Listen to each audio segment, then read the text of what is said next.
Welcome to iDream media. So sugar వ్యాధి ఉన్న వారికి నైట్ ఎక్కువగా షుగర్ లెవెల్స్ పెరుగుతుంటాయని చెప్తూ ఉంటారు. అది ఎందుకు? వివరాలు తెలుసుకుందాం. ఈరోజు మనతో పాటు ఉన్నారు ప్రముఖ డయాబెటాలజిస్ట్ డాక్టర్ శివాని పైనేని గారు. డాక్టర్ గారు నమస్తే అండి. నమస్తే అండి. డాక్టర్ గారు, జనరల్గా ఈ షుగర్ అంటే ఈ షుగర్ తినగానే షుగర్ పెరుగుతుంది, వైట్ రైస్ తినగానే షుగర్ స్పైక్ అవుతుంది, ఇలా చెప్తుంటారు. అయితే నైట్ మాత్రం ఖచ్చితంగా షుగర్ లెవెల్స్ పెరుగుతూ ఉంటాయి, జాగ్రత్తలు తీసుకోవాలంటారు. ఎందుకు షుగర్ నైట్ నైట్ అంటే ఎప్పుడు మీరు అనేది నైట్ తిన్న తర్వాతనా లేకపోతే తిన్న తర్వాత? ఓకే. సో యూజువల్గా నైట్ రైస్ తిన్నా కూడా మధ్యాహ్నం పూట తిననే నైట్ టైం తినద్దు అని చెప్తాము.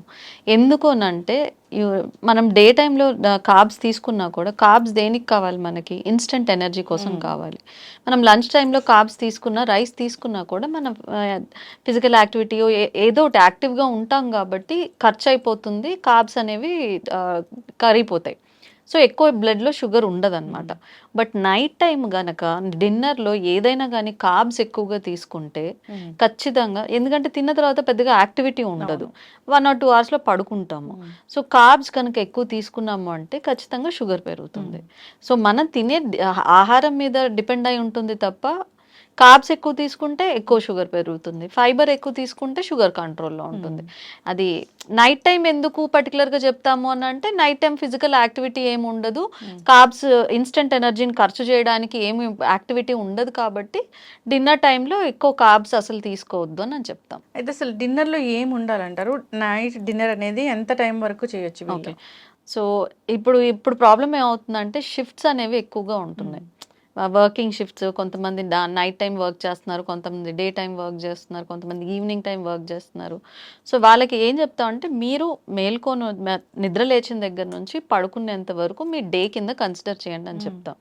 సో నైట్ ఎప్పుడైనా కూడా పడుకునే అట్లీస్ట్ ఒక 2 hours ముందు డిన్నర్ ఫినిష్ చేయాలని చెప్తాం. సో ఆ డిన్నర్లో కూడా ఎంతో కొంత కార్బ్స్ ఉంటాయి, బట్ ఆ కార్బ్స్ కూడా రిఫైన్డ్ కార్బ్స్ కాకుండా హోల్ కార్బ్స్, హోల్ గ్రెయిన్స్ ఉండే carbs, like whole wheat chapati కానివ్వండి, జవార్ రోటీ కానివ్వండి, రైసే కావాలనే వాళ్ళు బ్రౌన్ రైస్ కానివ్వండి, ఏది తిన్నా కూడా ఈ వీటిలో అన్నిట్లో మనకు ఉండేది కార్బ్సే. జొన్నల్లో అయినా, గోధుమల్లో అయినా, రైస్లో అయినా, రాగుల్లో అయినా, మిల్లెట్స్లో అయినా మెయిన్ ఉండేది మనకి కార్బ్స్. కాకపోతే ఒక దాంట్లో కొంచెం ఫైబర్ ఎక్కువ ఉంటుంది, కొన్ని న్యూట్రియన్స్ అటు ఇటు అవుతాయి. సో వైట్ రైస్లో ఓన్లీ కార్బ్స్ మాత్రమే ఉంటాయి. సో అది కాకుండా కార్బ్స్ తక్కువ ఉండి ఫైబర్ ఎక్కువ ఉండే గ్రెయిన్స్ ఇట్లాంటివి చూస్ చేసుకొని అడిషనల్గా వెజిటేబుల్స్, ఇంకా ఫైబర్ పెంచుకోవడానికి వెజిటేబుల్స్ ఎక్కువగా తీసుకోమని చెప్తాం. ఎప్పుడైనా షుగర్ కంట్రోల్ ఉండాలి అంటే కార్బ్స్ క్వాంటిటీ తగ్గించుకోవాలి. మన ఫిల్లింగ్ కోసం, పొట్ట ఫిల్లింగ్ కోసం కానివ్వండి, వేరే మినరల్స్, వైటమిన్స్ కోసం కానివ్వండి, వెజిటేబుల్స్ కంపల్సరీ ఎక్కువగా తీసుకోవాలని చెప్తాం.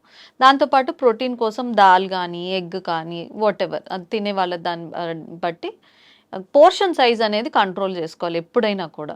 సో ఇంత కార్బ్స్ తక్కువ పెట్టుకొని ఫైబర్, వెజిటేబుల్స్, ప్రోటీన్ ఎక్కువ ఉండేటట్టు చూసుకోవాలి. అయితే అస్సలు వైట్ రైస్ తీసుకోవచ్చా, తీసుకోకూడదా? అంటే తీసుకోవచ్చు, తీసుకోవద్దని ఏం చెప్పం. ఇంకొకటి ఏంటి అంటే, వైట్ రైస్ మనకు ఒకప్పుడు లేదు.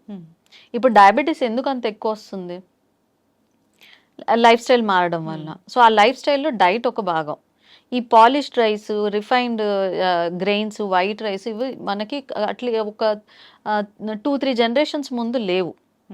ఈ రిఫైన్డ్ కార్బ్స్ తినడం వలన, అది ఎక్కువ క్యాలరీస్ ఇది చేయడం వల్ల, అండ్ ఫిజికల్ యాక్టివిటీ లేకపోవడం వల్ల మనకి ఒబేసిటీ కానివ్వండి, ఈ డయాబెటీస్, బీపీ, కొలెస్ట్రాల్ ఇవన్నీ వస్తున్నాయి.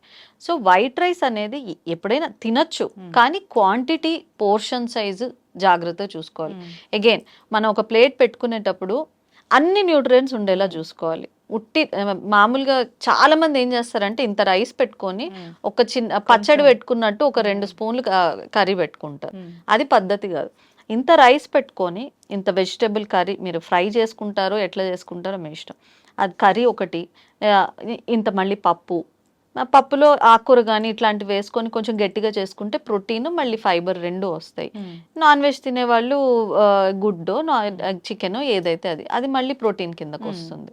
సో పెరుగు, ఇట్లాగా మనం ప్లేట్ని మనం పెట్టుకునేటప్పుడు ప్లేట్ నిండా రైస్ పెట్టుకొని ఒక మూలన ఒక్క కూర పెట్టుకోకుండా ఒక పోర్షన్లో రైస్ పెట్టుకొని మిగిలిన పోర్షన్స్లో ఒకటి కానీ 2 కానీ కూరలు పెట్టుకొని, కూరలు ఎన్ని తిన్నా పర్వాలేదు, కొంచెం పప్పు కానివ్వండి, ఇట్లాంటివి పెరుగు ఇట్లాంటివి అడ్జస్ట్ చేసుకోవాలి. పోర్షన్ సైజ్ అనేది కంట్రోల్ చేసుకోవాలి. ఓకే. తినొచ్చు, వైట్ రైస్ ఖచ్చితంగా తినొచ్చు, తినకూడదనే లేదు, కానీ క్వాంటిటీ అండ్ దాంతో పాటు ఇంకేం తింటున్నాము ఇవన్నీ కౌంట్ అవుతాయి. ఓకే. ఎస్ డాక్టర్ గారు, అయితే ఈ డిన్నర్ తర్వాత వాకింగ్ అనేది చేయాలా వీళ్ళు? సో డిన్నర్ తర్వాత నిద్రకి ఎంత టైం అనేది ఉండాలి? అసలు ఏ టైం వరకు డిన్నర్ అనేది కంప్లీట్ చేయాలి? ఓకే. సో అగైన్ రెగ్యులర్ షిఫ్ట్లో పనిచేసే వాళ్ళకి నేనేం చెప్తానంటే యూజువల్గా బై 8:30 డిన్నర్ ఫినిష్ చేయమని చెప్తాను. సో డిన్నర్ ఫినిష్ చేసిన తర్వాత చాలామంది ఇప్పుడు కంప్లైంట్ ఏం చెప్తున్నారంటే నిద్ర పట్టట్లేదు, నిద్ర రావట్లేదు. అలాంటి వాళ్ళకి డిన్నర్ తర్వాత ఎప్పుడైనా డిన్నర్ ఒక్కటే కాదు, ఏ మీల్ తర్వాత అయినా కూడా ఒక 10 మినిట్స్ అయినా వాక్ చేస్తే ఆ కార్బ్స్ అనేవి కొంచెం కరుగుతాయి అన్నమాట. సో డిన్నర్ తర్వాత కూడా వాక్ చేయగలిగితే చేయడమే మంచిది. కానీ కంపల్సరీ అని చెప్పము. ఎస్పెషల్లీ కార్బ్స్ ఉన్న డైట్ ఎక్కువ తీసుకున్నప్పుడు వాక్ చేయడం అనేది చాలా ఇంపార్టెంట్. సో దట్ ఆ కార్బ్స్ మళ్ళీ బ్లడ్ షుగర్ లెవెల్స్ ని పెంచకుండా ఉంటుంది. సో లైక్ ఇందాక చెప్పినట్టు డిన్నర్ చేసిన తర్వాత అట్లీస్ట్ 2 hours వరకు పడుకోకూడదు. సో అట్లీస్ట్ 2 hours తర్వాత ఒక గ్లాస్ ఆఫ్ మిల్క్ కానీ అట్లాంటిదన్నా తీసుకొని పడుకుంటే, ఈ గ్లాస్ ఆఫ్ మిల్క్ తీసుకోవడం వల్ల మనకి మిడిల్ ఆఫ్ ద నైట్ లో షుగర్ అవ్వడం కానీ, ఎర్లీ మార్నింగ్ లో షుగర్ అవ్వడం కానీ ఇలాంటివి జరగకుండా ఉంటాయి. ఓకే. ఎస్ డాక్టర్ గారు, చాలా చక్కగా చెప్పారండి. ఎందుకు షుగర్ లెవెల్స్ పెరుగుతాయి అంటే మనం తీసుకునే ఆహారమే దాన్ని డెఫినెట్గా పెంచేలా చేస్తుందని. ఇంకా అంతేకాకుండా చాలా మంది కూడా అప్పుడే తింటారు, అప్పుడే పడుకుంటూ పోతారు. సో దాని వల్ల కూడా షుగర్ లెవెల్స్ డెఫినెట్, ఎందుకంటే ఫస్ట్ థింగ్ అరగడానికి ఇబ్బంది అవుతుంది. రెండోది గ్యాస్ ట్రబుల్స్ కూడా ఎక్కువగా వస్తాయి. తిన్న వెంటనే పడుకుంటే ఎంజైమ్స్ యాక్టివేట్ అవ్వవు, అరగదు, దానివల్ల కూడా ఎసిడిటీ ఇట్లాంటివి కూడా పెరుగుతాయి. సో తిన్న వెంటనే యాక్టివిటీ లేకుండా ఇమీడియట్ గా పడుకున్నాం అనుకోండి, అది అంతా ఫ్యాట్ కిందకి వెళ్తుంది. ఎస్, ఖచ్చితంగా డాక్టర్ గారు జాగ్రత్తలు తీసుకోవాలని కోరుకున్నాము. సో ఈ విధంగా చేస్తే షుగర్ లెవెల్స్ పెరగకుండా ఉంటాయి. సో వైట్ రైస్ అనేది ఎక్కువగా తీసుకొని కర్రీ మీరు అన్నట్లుగా కొంచెం తీసుకుంటే కూడా షుగర్ లెవెల్స్ ఈజీగా పెరిగిపోతాయి. అది డే టైం కావచ్చు, నైట్ కావచ్చు. సో ఆహార నియమాలు అయితే ఖచ్చితంగా పాటించాలి. చక్కటి ఇన్ఫర్మేషన్ అండి, ధన్యవాదాలు. Thank you.